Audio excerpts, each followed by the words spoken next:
Hello, and welcome to this Doctor Who review. Yes, Doctor Who is back, and yes, this review is a little late. Episode 3 has already just come out. I don't know, I'll try and get this uploaded on Sunday, day after Cold War, which I should be doing a review of. I'll be doing a review of every episode. You know, I'm a Doctor Who fan. Didn't watch the classic series, but oh well, nobody cares about them. Anyway, so today's review is, of course, the Bells of St. John review. It's a good story. I enjoyed it. It's pretty good. Very nice. Yeah. I mean, it's an opening. It's an opening episode, so it's not going to be too great. Yeah, it's not going to be really that bad. And it's written by Stephen Moffat, who's head writer. And to be fair, I thought, oh, is it going to go pretty bad like season 6, which was some episodes were all right, but then some episodes were terrible.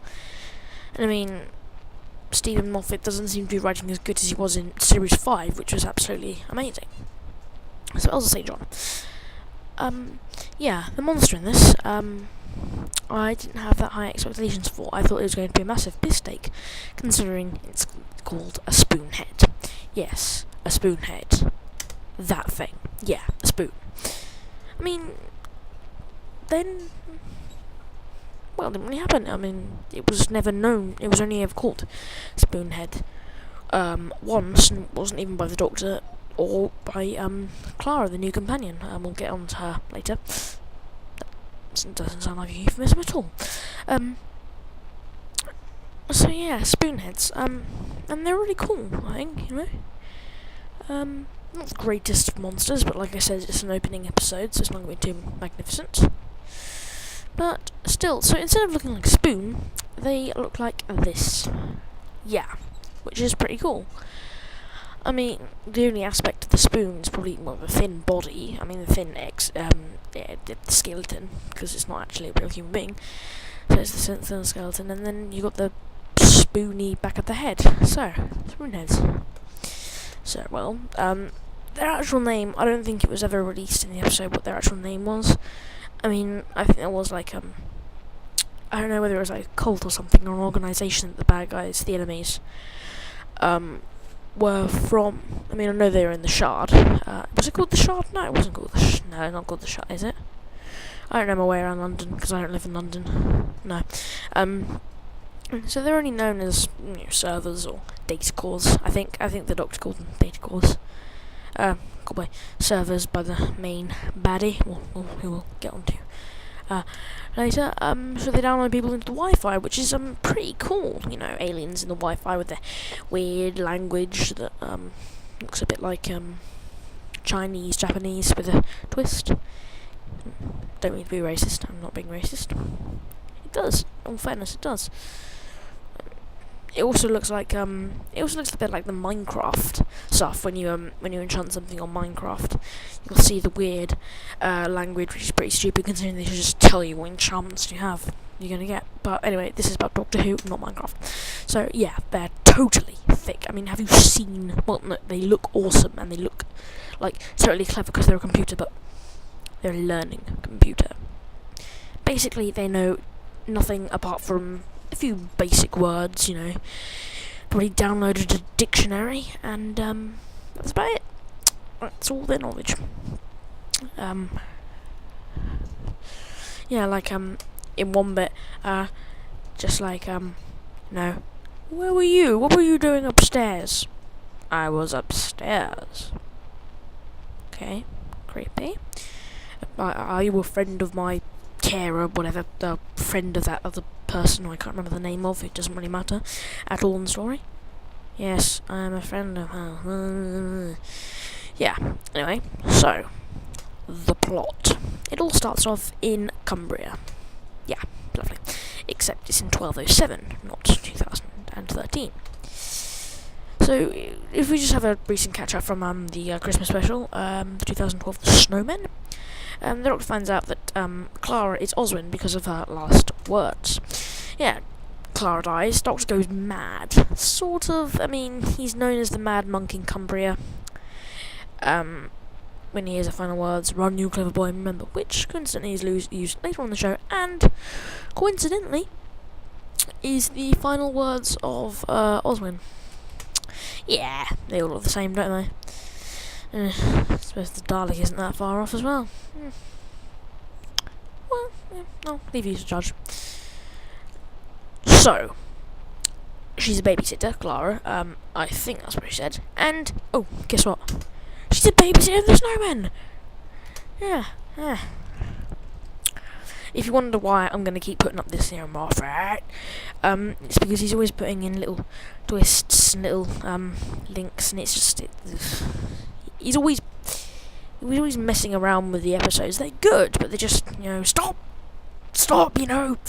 teasing. Yeah. So there's something wrong with the Wi-Fi. You know what that means? Spoonhead alert. Wi-Fi is like going down, blah blah. Like the Xbox Live servers seem to be back up. So it starts off the Wi-Fi is going wrong, and I don't know. Everyone's obsessed with the internet, and like the guy at the beginning. So you always get those little that weird sign language thingamajigs. If you click on it, the spoonheads are in your computer, and then they download you, and you basically die. Well, your body is lifeless and your soul lives on. Yeah. When I heard all their souls are downloaded, it sounds a bit, it's going to be sentimental, isn't it? But it really isn't, So yeah. So the woman down in the shop gives Clara a phone number, and she calls the phone number, and that's where the doctor comes in. It all starts in Cumbria, The monks are like, oh my god, the bells of St. John are ringing. And like, St. John, why does that ring a bell? So of course, they carry on, they go through down this little cellar with this crappy, absolutely shite painting of Jenna Louise Coleman as Victorian Clara. And as the Run You Clever Boy and Remember, and I really don't know what all the monkey stuff is about. Why a monk? Considering he says later on monks aren't off with the monk or something like that, because monks aren't cool. It's a cool thing again. The phone number. This woman here down the shop said it's the best in the universe. Because I don't know. Rivers. I hope she comes back, because she's a really good actress, and usually an episode is good when River's in it. Although, Wedding of River song, the first part was good, but still,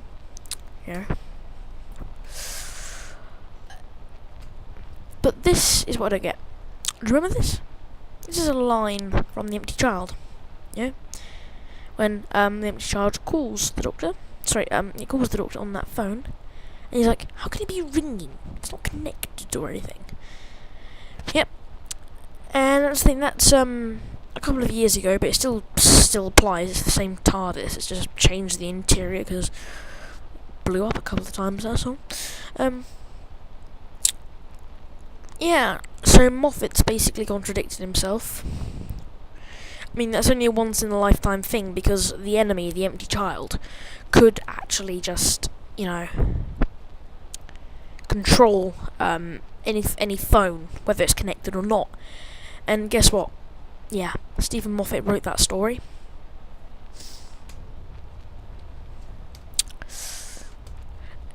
So, yes, the doctor comes back, watching over Clara, because, basically what happens is, when she's looking for the Wi-Fi,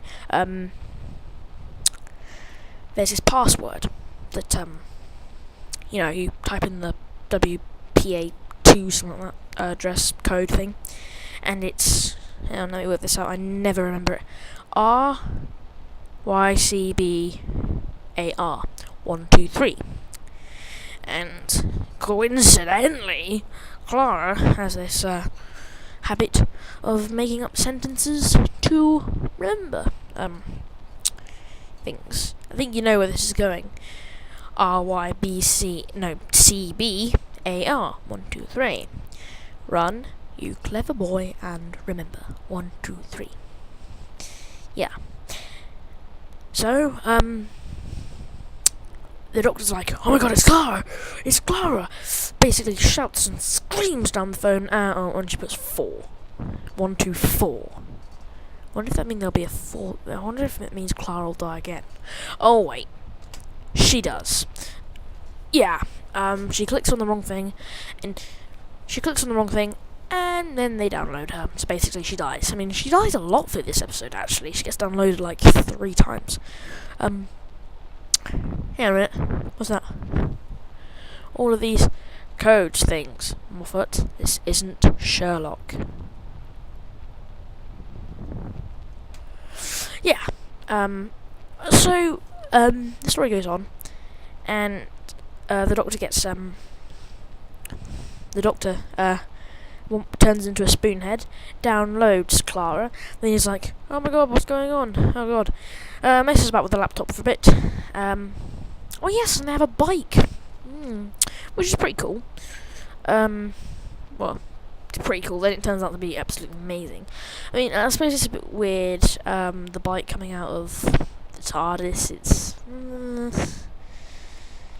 Doctor Who's changing rapidly. I wonder if it's 50th anniversary going back to old stuff, because, you know, John Pertwee and Tom Baker did have a car. I think it's called Bessie. Yeah, I've only seen clips of the classic series. I told you I haven't seen episodes, but I do know my stuff. Some of the stuff, not much, but still.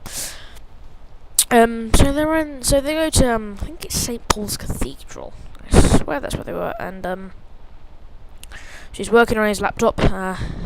Finds out where they are, and I swear the building is called the Shard. It's killing me. I'm not gonna find out. Cannot be bothered. So he drives over there, and because the spoonheady people thing can take control of anyone they want, then they just can take control of this random person's conversation thing, and turns out the bike is anti-grav. So he's just driving up this massive building looking for the right room to save Clara. Turns out, when he gets there, this massive standoff. He's a spoonhead. Downloads the main bad guy, who we'll get on to in a minute. And, well, they have to download her. And, by downloading her, they download everyone else.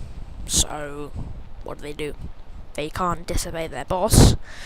Oh yes, I forgot. The boss has an iPad. Not just any iPad. An iPad with one of the greatest apps in the world. An iPad where you can change the obedience, happiness, depressiveness, whatever. Is depressiveness even a word? Of, the workers.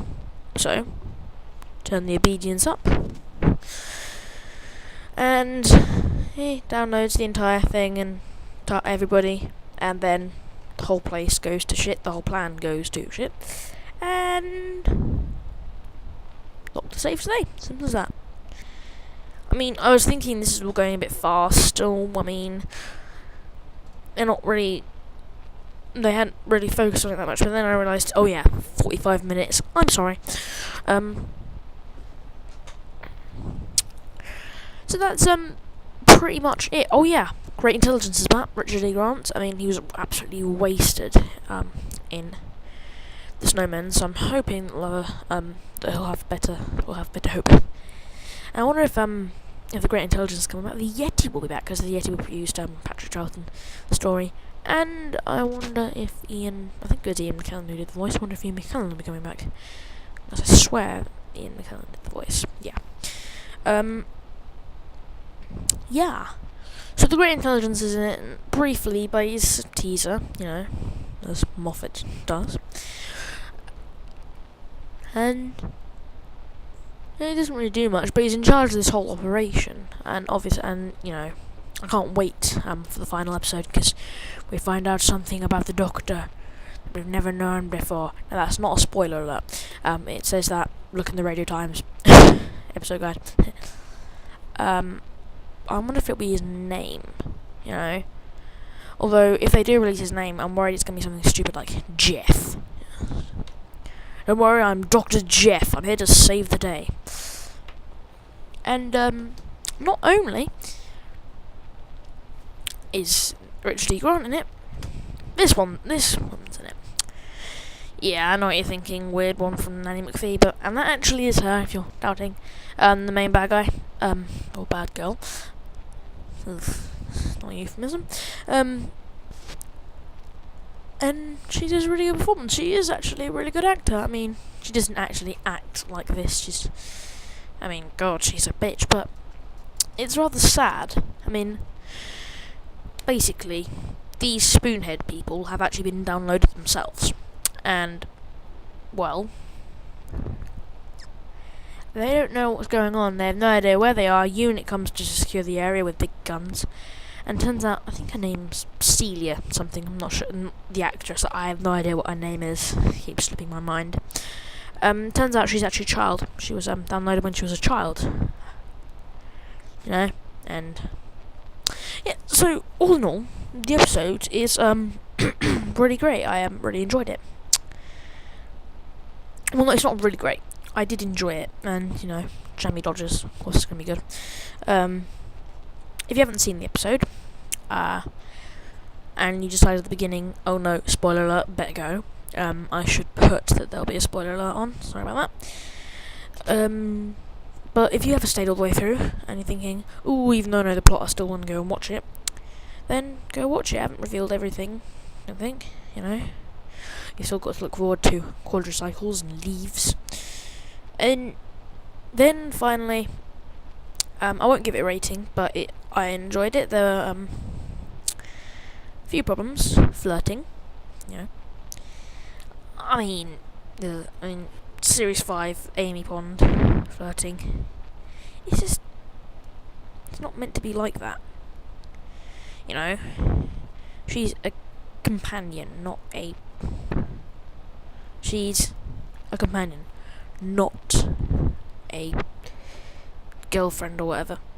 Because I always found it annoying when, you know, the whole basic plotline of the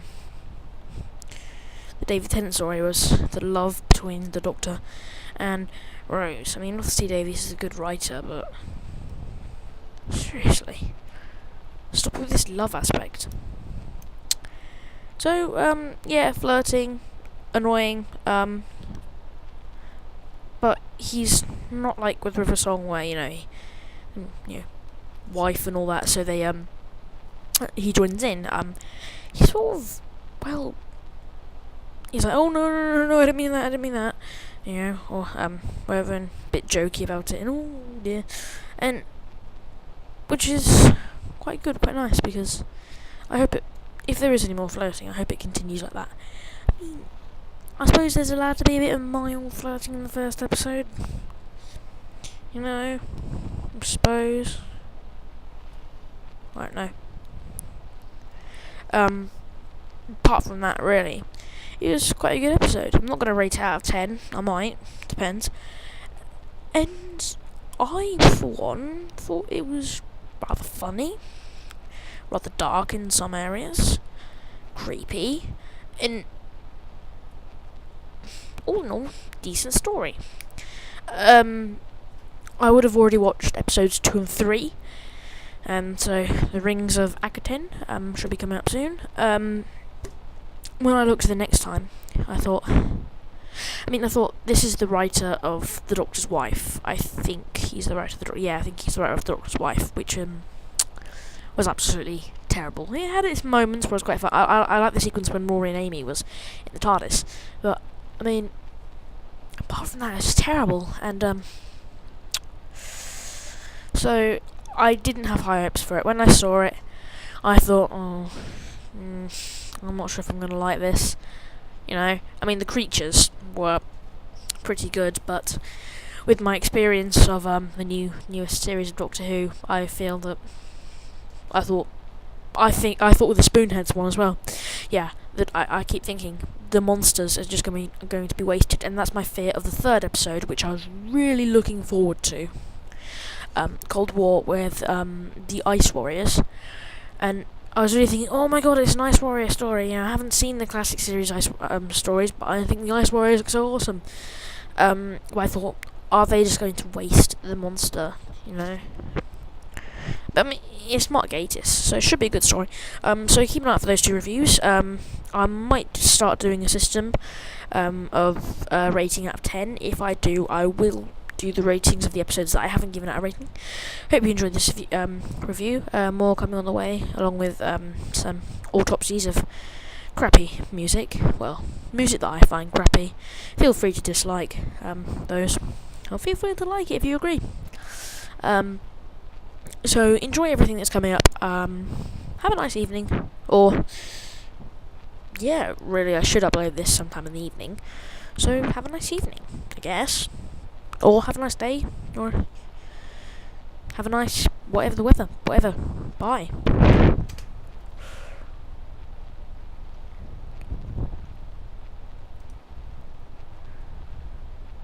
Derp.